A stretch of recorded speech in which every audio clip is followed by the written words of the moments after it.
नमस्कार दोस्तों, स्वागत है आपका मेरे शेरावत पोल्ट्री फार्म में। दोस्तों आज की वीडियो बहुत ही खास होने वाली है। यदि आप भी बॉयलर फार्मिंग करते हैं तो ये वीडियो आपके लिए बहुत ही काम की होने वाली है, तो वीडियो को ज़रूर देखें। दोस्तों आप पीछे देख रहे हो, मेरे फार्म के अंदर आज बच्चा 23 दिन का हो चुका है। दोस्तों 20 दिन का जब मेरे फार्म में बच्चा हुआ था तो उस टाइम पर अचानक से मोडल्टियाँ शुरू हो गई और बहुत ज़्यादा मोडल्टियाँ होने लगी थी। लेकिन सही टाइम पर सही कदम उठाने से मेरे फार्म के अंदर मोडल्टियाँ जो थी वो कंट्रोल में आ गई। तो दोस्तों आज मैं अपना पूरा जो अनुभव है मोडल्टियों को रोकने का, उनके संबंध में जो भी है मेरा अनुभव है, वो आज आपके साथ मैं साझा करूँगा। तो दोस्तों वीडियो को लास्ट तक देखें। दोस्तों आज मेरे फार्म के अंदर बच्चा जो है वो 23 दिन का हो चुका है। दोस्तों शुरुआत में बच्चों की ग्रोथ बहुत ही बढ़िया चल रही थी, अच्छे से चल रही थी। लेकिन जब बच्चे 17-18 दिन के थे उस टाइम पर इनकी ग्रोथ भी कम होने लगी। लेकिन दोस्तों जब बच्चा 17-18 दिन से ऊपर निकला तो उस टाइम पर बच्चों के अंदर बहुत सारी समस्या दिखाई देने लगी। दोस्तों समस्या ये आई कि भाई कई बच्चे तो पतली बीट करने लगे थे, कई बच्चे जो थे वो लाल पीली इस तरह से बीट करने लगे थे, कई सफ़ेद बीट करने लगे थे और कई बच्चे सुस्त भी रहने लगे थे। और साथ ही बच्चों ने खाना भी थोड़ा कम कर दिया था और पानी भी थोड़ा कम कर दिया था।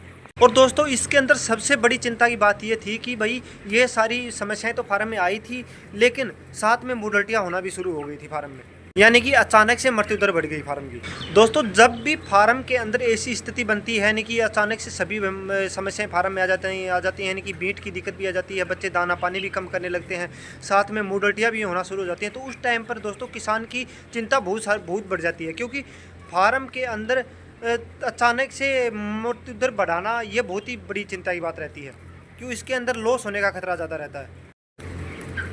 और दोस्तों जब बच्चा 20-22 दिन से ऊपर चलता तभी वो उसका बॉडी वेट गेन करता है, तो उस टाइम पर चिंता बढ़ना एक स्वाभाविक बात ही है कि क्योंकि बच्चा वज़न जो है उसी टाइम पर लेगा और जब दाना पानी कम कर देगा तो वज़न उस टाइम पर नहीं ले पाएगा। ये देखिए दोस्तों इस तरह से फार्म के अंदर बच्चे जो थे वो उदास रहने लगे थे, यानी जिन बच्चों ने दाना पानी नहीं किया वो इस तरह से उदास हो गए। और साथ ही दोस्तों बच्चे फार्म के अंदर इस तरह से बीट करने लगे थे जिनके अंदर देखिए आप देख सकते हो दाना भी जो है वो साफ साफ दिख रहा है, यानी बीट के अंदर इसके दाना आ रहा है, यानी खराब बीट करने लगा था बच्चा। और जब ऐसी बीट बच्चा करने लगता तो ये मान लीजिए फार्म के अंदर दिक्कत होना शुरू हो गई है। लेकिन दोस्तों समय पर सही इलाज करने से दोस्तों फार्म के अंदर बीट के अंदर बहुत सारा कंट्रोल आ गया। पहले बहुत सारी पतली बीट करता था, लेकिन इस तरह से बच्चा जो था पहले दोस्तों इस तरह से बच्चा जो था वो पतली बीट करता था, देखिए कि ऐसे बीट पतली बीट और बीट के अंदर दाना आया हुआ है। लेकिन अब ऐसी बीट करने लगा है, यानी कि इस तरह से बीट अब बच्चा जो है करने लगा है। अब कोई एक आधा बच्चा जो है वो इस तरह से बीट कर रहा नहीं, बाकी इस फार्म के अंदर सभी बच्चे जो थे वो इस तरह की बीट करने लगे थे। जिसके कारण क्या था दोस्तों, फार्म के अंदर बच्चे का जो वजन था वो भी लॉस रहने लगा, नहीं बच्चा जो है वो वजन नहीं ले पा रहा था, क्योंकि यदि दाना ही बीट के अंदर आ गया तो बच्चे ने पेट में क्या खाया, तो इस तरह से उसका डाइजेशन जो था वो भी ख़राब रहने लगा था। और दोस्तों ये जो बीमारी है ये सबसे ज़्यादा आती है बारिश के टाइम के अंदर। जब मानसून का टाइम चलता है, बारिश का मौसम आता है, उस टाइम पर फार्म के अंदर ये सबसे ज़्यादा दिखाई देती है समस्या, क्योंकि उस टाइम पर अपना जो फार्म का जो लीटर है ये गीला हो जाता है। गीले लीटर के कारण बच्चों का डाइजेशन जो वो ख़राब होने लगता है, जिसके कारण बच्चों के अंदर कोक्सी की शिकायत बन जाती है। और कोक्सी की यदि शिकायत होना शुरू हो गई तो बच्चे का जो डाइजेशन सिस्टम है वो सारा ख़राब हो जाएगा और बच्चा जो है वो इस तरह से बीट करने लगेगा और फार्म में सुस्त होना शुरू हो जाएगा और धीरे धीरे मोडल्टियाँ जो हैं वो शुरू हो जाएंगी। तो दोस्तों जब फार्म के अंदर ये समस्या आई तो उस टाइम पर मैंने फार्म के अंदर सारा निरीक्षण किया, यानी दोस्तों बच्चों की हलचल भी देखी, साथ ही जो अपनी जो निपल्स लाइन है इनका पानी चेक किया कि भाई निपल लाइन के अंदर सही पानी नहीं आ रहा होगा, शायद कि इस कारण से दिक्कत हो गई होगी बच्चों के अंदर, या फिर जो अपना फीड है वो फीड के अंदर कोई दिक्कत होगी जिसके कारण बच्चे जो वो सही से दाना नहीं खा पा रहे हैं, फीड के अंदर नमी आ गई होगी। इस तरह से दोस्तों सारा मैंने चेक किया फार्म के अंदर कि भाई समस्या कहाँ है। तो सबसे पहले एक समस्या तो ये रही, जो अपना लीटर है वो गीला रहा था, जिसके कारण बच्चों फार्म के अंदर अमोनिया बन रही थी और साथ ही बच्चों के अंदर गीले फार्म के कारण कोक्सी की शिकायत होने लगी थी, यानी बच्चे लाल पीली बीट करना शुरू कर दिए थे। उसके बाद में दोस्तों गिल्ले फार्म को उसके बाद में लीटर को गीला होने से बचाने के लिए मैंने दोस्तों फार्म के अंदर हर रोज़ खोदी लगाना शुरू कर दिया, यानी कि ये जो अपना ये है ये अपना हल है, और इस तरह से दिन में 2 टाइम खुदी लगानी शुरू की, जिससे अपना जो लीटर था वो धीरे धीरे सूखने लगा था। अब देखिए जो लीटर है वो बहुत सारा सूख गया है फार्म के अंदर। उसके बाद में दोस्तों मैंने एक मेडिसिन लगाई जो कि इन बीट के अंदर और फार्म में मोडल्टियों को रोकने के लिए बहुत बढ़िया काम किया उसने। उसका रिजल्ट जो था वो मुझे काफ़ी अच्छा देखने को मिला। ये देखिए दोस्तों, ये दवा है एस्पासिप। ये जो दवा थी मैंने फार्म के अंदर लगाना शुरू किया। इस दवा को लगाते ही सारे बच्चों को मैंने अच्छी तरह से, आज जब बच्चा 20 दिन का था उस टाइम पर मैंने इसको लगाना शुरू किया था दोस्तों। आज 23 दिन यानी 3 डोज इसकी मैंने लगा दी है फार्म में। तो उसके बाद में जब मैंने पहली डोज लगाई तो उस टाइम पर मुझे बच्चों के अंदर काफ़ी सुधार देखने को मिला। यानी फार्म के अंदर एक तो इनका जो डाइजेशन था वो भी ठीक होने लगा, साथ ही दोस्तों बच्चे जो थे वो अच्छे से दाना पानी करने लगे। और जब आज मैंने जब तीनों डोज लगाई तो दोस्तों मोडल्टियाँ जो हैं वो बहुत ज़्यादा कंट्रोल हो गई। यानी कि अच्छा जो है इसका रिजल्ट मुझे फार्म के अंदर देखने को मिला। दोस्तों इस दवा को लगाने के बाद में बच्चों के अंदर बहुत ज़्यादा सुधार हो गया। यानी कि बच्चे जो थे पहले सुस्त थे तो सभी बच्चे जो हैं वो धीरे धीरे एक्टिव होने लगे। यानी आप पीछे देख सकते हो सभी बच्चे जो हैं वो एक्टिव दिख रहे हैं, यानी दाना पानी सही तरीके से कर रहे हैं और उनकी बीट के अंदर भी सुधार हो गया। और साथ ही दोस्तों सबसे बड़ी बात कि फार्म के अंदर मोडल्टियाँ जो हैं वो भी बिल्कुल कंट्रोल हो गई। देख सकते हो पूरे फार्म के अंदर जो है वो पतली बीट कहीं पर भी नहीं है। यानी कोई एक आधा देखो हर फार्म के अंदर जो बच्चे हैं वो कोई ऐसा बच्चा भी होता है जो बीट पतली कर देता है। तो ऐसे तो हर चीज़ एक साथ नहीं रहती है, लेकिन फार्म के अंदर बच्चों के अंदर बहुत ज़्यादा कंट्रोल दे गए। कहने का मतलब ये है दोस्तों बच्चों के अंदर बहुत ज़्यादा कंट्रोल जो था, कहने का मतलब ये है दोस्तों बच्चों के अंदर बहुत ज़्यादा सुधार जो था वो देखने को मिला। दोस्तों जब भी फार्म के अंदर कोई बीमारी आती है तो सबसे मेन कदम ये होता है कि उस बीमारी की पहचान करना और उसका कारण पता करना कि भाई ये बीमारी कौन सी तो बीमारी है और किस कारण से अपने फार्म में आई है। तभी उसका समाधान हो पाएगा। और यदि अपन उसकी पहचान नहीं कर पाएंगे तो उसका कोई समाधान नहीं रहेगा।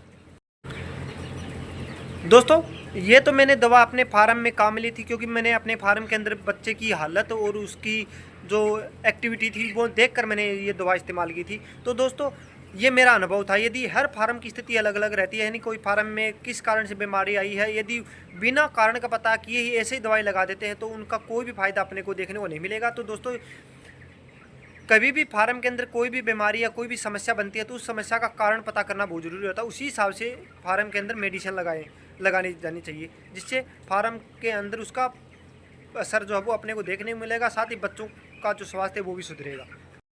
और दोस्तों दवा देने से ही कोई बीमारी जो हो उसका हल नहीं होता है। जैसे कि फार्म यदि गीला रहता तो फार्म के अंदर टाइम पर उसकी खोदी लगानी चाहिए, जिससे फार्म की जो गैस है वो भी निकलेगी, साथ ही नमी जो वो भी निकलेगी, जिससे अपने आप फार्म जो है वो धीरे धीरे सूखने लगेगा। क्योंकि अभी बारिश का मौसम चल रहा है, बारिश का मौसम में फार्म जो है वो के अंदर नमी जरूर आएगी, जिसके कारण फार्म जो है वो गीला होने लगेगा।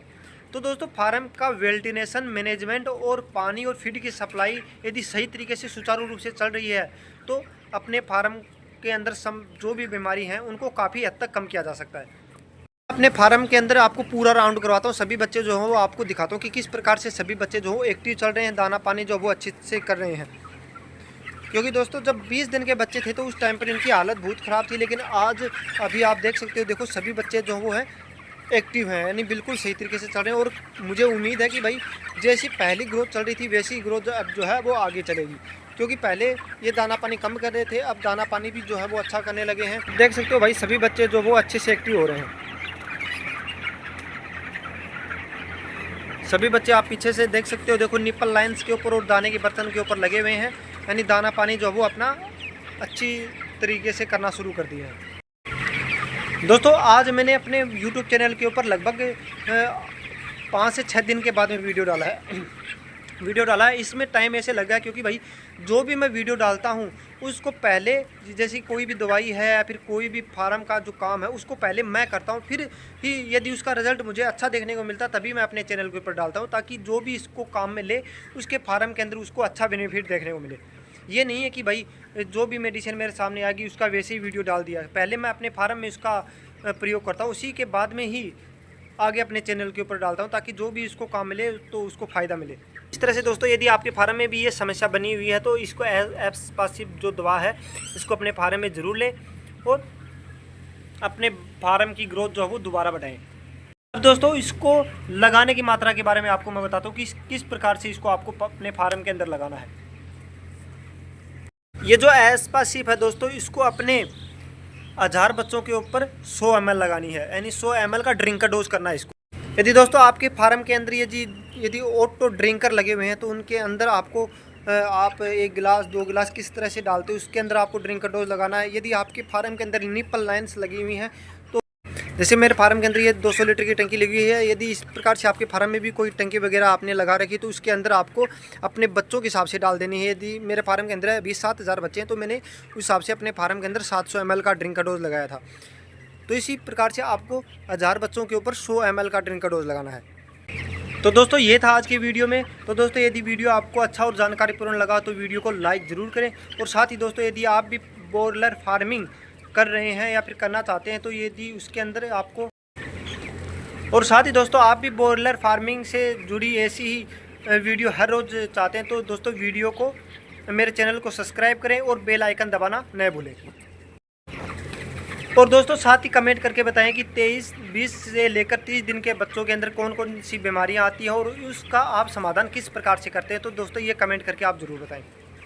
तो मिलते हैं दोस्तों अगली वीडियो में, तब तक के लिए नमस्कार।